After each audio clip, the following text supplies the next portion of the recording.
नमस्कार, मैं दीपेंद्र चौबे।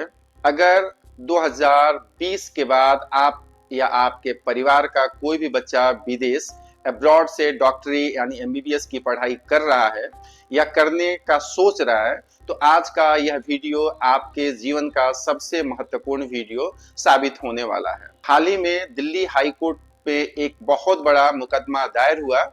सौरव कुमार अन्य बनाम और national medical commission writ petition civil number है 6035/2026। यह याचिका 2026 के शुरुआती महीने मार्च अप्रैल में दिल्ली हाई कोर्ट में दाखिल की गई थी। एनएमसी ने इस याचिका के विरोध में अपना विस्तृत जवाब मई 2026 में कोर्ट के सामने पेश किया, जिसे कोर्ट ने रिकॉर्ड पे ले लिया है। इस केस ने पूरे देश के फॉरेन मेडिकल ग्रेजुएट एफएमजी के बीच खलबली मचा दी है।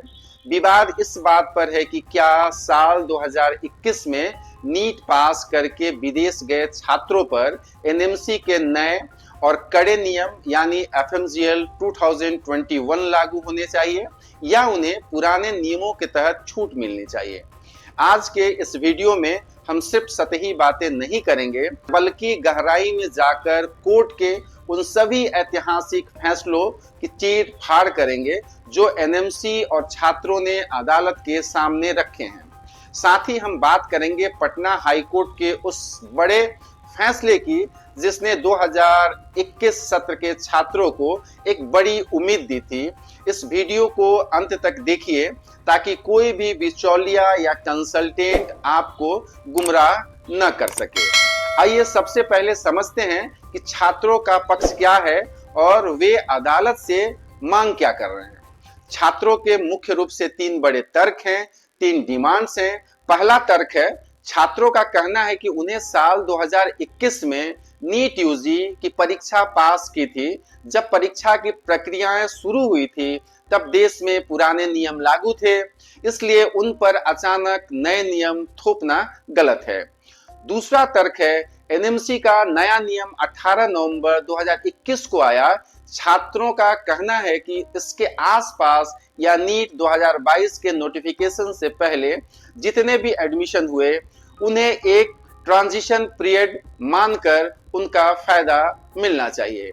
तीसरी मांग, यदि नया नियम लागू भी हो तो कम से कम विदेश में 12 महीने की अनिवार्य इंटर्नशिप की शर्त से उनके बैच 2021-22 को विशेष राहत दी जाए। एक बार दिल्ली हाई कोर्ट के केस पे जाने से पहले पटना हाई कोर्ट का ऐतिहासिक जो फैसला था उसके ऊपर भी नजर डाल लेते हैं।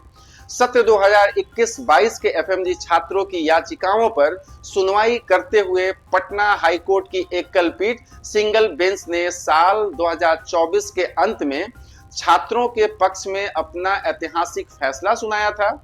कोर्ट ने माना था कि नियम बीच सत्र में आने के कारण इन छात्रों को राहत मिलनी चाहिए। एनएमसी ने पटना हाई कोर्ट के इस सिंगल बेंच के फैसलों को स्वीकार नहीं किया। इसके खिलाफ एनएमसी ने साल 2025 के शुरुआती महीनों में ही पटना हाई कोर्ट के डिवीजन बेंच के सामने एलपीए फाइल कर दी। वर्तमान में पटना हाई कोर्ट के उस फैसले पर एनएमसी की अपील और सुप्रीम कोर्ट के अरविंद केस फैसले के कारण मामला कानूनी रूप से काफी उलझा हुआ है। यही कारण है कि एनएमसी दिल्ली हाई कोर्ट में भी 2026 के इस नए केस में बहुत कड़ा रुख अपनाए हुए है और किसी भी छात्र को 18 नवंबर 2021 के बाद के नियमों में ढील देने का विरोध कर रही है। यह समझना बेहद जरूरी है कि पटना हाई कोर्ट का फैसला अभी अंतिम नहीं माना जा सकता, क्योंकि उस पर डिवीजन बेंच में एलपीए फाइल है। लेकिन कहानी यहां खत्म नहीं होती। नेशनल मेडिकल कमीशन ने दिल्ली हाई कोर्ट में जो जवाब दाखिल किया है वह बेहद कड़ा है। एनएमसी ने अपनी बात को साबित करने के लिए देश की सबसे बड़ी अदालत यानी सुप्रीम कोर्ट के दो ऐतिहासिक फैसले को ढाल बनाया है। आइए इन दोनों मामलों को बारीकी से समझते हैं कि एनएमसी ने इन्हें क्यों मेंशन किया है इस केस में। पहला case Arvind R versus national medical commission मई 2022 का केस है। यह केस क्यों लाया गया? एनएमसी ने इस केस का हवाला यह साबित करने के लिए दिया कि नए नियम एफएमजीएल 2021 पूरी तरह से संवैधानिक और वैध है और इसे चुनौती नहीं दी जा सकती।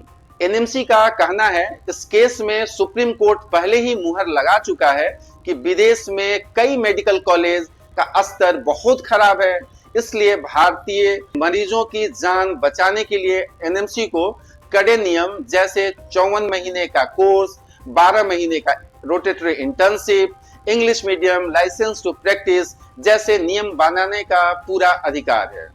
जब सुप्रीम कोर्ट इस नियम को सही मान चुका है तो छात्र बार बार अलग अलग हाई कोर्ट में केस करके अदालत का समय नहीं बर्बाद कर सकते। छात्रों का तर्क है अरविंद केस में नियमों की वैधता जांची गई थी, लेकिन उनके मामले में मुख्य मुद्दा तारीखों की विसंगति, कट ऑफ डेट और पटना हाई कोर्ट द्वारा दी गई राहत का है, इसीलिए उन्हें इस केस के दायरे से बाहर रखकर मानवीय आधार पर देखा जाए। एनएमसी ने जो दूसरा केस दिल्ली हाई कोर्ट में सबमिट किया है इस केस के सिलसिले में, वो केस है राजस्थान मेडिकल काउंसिल बनाम राहुल यादव। यह केस क्यों लाया गया? छात्र जो यह दावा कर रहे हैं कि हमने नीट 2021 पुराने नियम के समय दिया था, इसलिए हम पर पुराना नियम ही चलना चाहिए।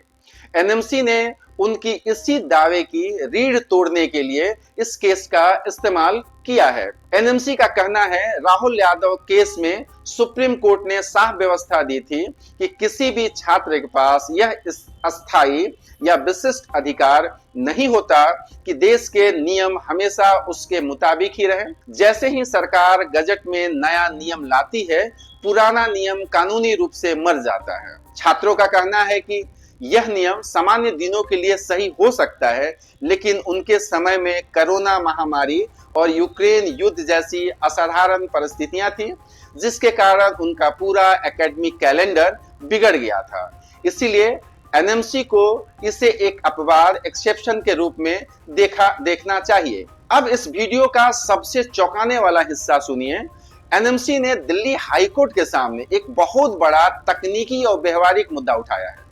एनएमसी ने कोर्ट को बताया है कि यह केस वास्तव में प्रभावित छात्रों ने सीधे खुद आकर नहीं लड़ा है, बल्कि राजस्थान के एक व्यक्ति रोशन लाल जाट के जरिए special power of attorney SPA के माध्यम से यह याचिका दायर कराई गई है। एनएमसी का आरोप क्या है? एनएमसी ने सीधे तौर पे कहा कि इस पूरे विवाद के पीछे वो प्राइवेट कंसल्टेंट और एजेंसियां यानी बिचौलिया, मिडिलमैन शामिल हैं जो छात्रों को विदेश भेजकर करोड़ों की कमाई करते हैं। एनएमसी ने कोर्ट में सवाल उठाया कि एक अकेला बाहरी व्यक्ति 562 छात्रों का लोकल गार्जियन या प्रतिनिधित्व कैसे बन सकता है। एनएमसी ने अदालत के सामने यह आशंका व्यक्त की कि कुछ प्राइवेट एजेंसियां और कंसल्टेंट्स इस पूरे विवाद में सक्रिय भूमिका निभा सकते हैं, क्योंकि विदेश में एडमिशन कराने का एक बड़ा व्यावसायिक नेटवर्क भी इससे जुड़ा हुआ है। इसीलिए इस पूरी याचिका को ही खारिज कर दिया जाना चाहिए। दोस्तों, आज की तारीख में स्थिति बिल्कुल साफ है। एक तरफ पटना हाई कोर्ट का वह फैसला है जिसने 2021 सत्र के छात्रों को एक उम्मीद की किरण दी थी, तो दूसरी तरफ एनएमसी का यह बेहद कड़ा रुख है जो सुप्रीम कोर्ट के अरविंद और राहुल यादव जैसे बड़े फैसलों के आधार पर खड़ा है। एनएमसी का साफ संदेश है कि देश के स्वास्थ्य ढांचे और डॉक्टरों की गुणवत्ता से कोई समझौता नहीं होगा। अब छात्रों और अभिभावकों को क्या करना चाहिए? हमारी राय है तारीख का ध्यान रखें। जो भी छात्र 18 नवंबर 2021 के बाद विदेश गए हैं वे किसी भी बहकावे में न आए। कानूनन आपके ऊपर नए नियम एफएमजीएल 2021 पूरी तरह लागू है। देखना यह होगा कि दिल्ली हाई कोर्ट का फैसला क्या आता है। एजेंट की बातों में आकर लाखों रुपये कोर्ट कचहरी के नाम पर न फंसाएं। कोर्ट केस के भरोसे बैठने के बजाय अपनी पूरी ऊर्जा इस बात पर लगाएं कि आपका मेडिकल कॉलेज एनएमसी की गाइडलाइंस जैसे 54 महीने का कोर्स, इंग्लिश मीडियम, 12 मंथ का rotatory internship, licence to practise को पूरी तरह संतुष्ट करता है या नहीं करता है। इस केस की अगली सुनवाई दिल्ली हाई कोर्ट में समर वेकेशन के बाद, इस मामले की विस्तृत अगली सुनवाई जुलाई कि दूसरे या तीसरे हफ्ते में की जा सकती है। इस सुनवाई में कोर्ट दोनों पक्षों के अंतिम तर्कों को सुनेगा। छात्रों को सलाह दी जाती है कि वे जुलाई 2026 में होने वाली अगली सुनवाई के आधिकारिक कोर्ट ऑर्डर का इंतजार करें और सोशल मीडिया पर चल रही किसी भी अपोस्ट या दावों पर भरोसा न करें। सजग रहिए, पूरी जानकारी रखिए और अपने भविष्य का फैसला सोच समझ कर कीजिए। विदेश में मेडिकल की शिक्षा और देश के कानूनों से जुड़ी ऐसी ही बिल्कुल सटीक और पारदर्शी जानकारियों के लिए हमारे चैनल को सब्सक्राइब करें और इस वीडियो को हर उस माता पिता तक पहुंचाएं जिनका बच्चा विदेश में पढ़ रहा है। बहुत बहुत शुक्रिया। नमस्कार।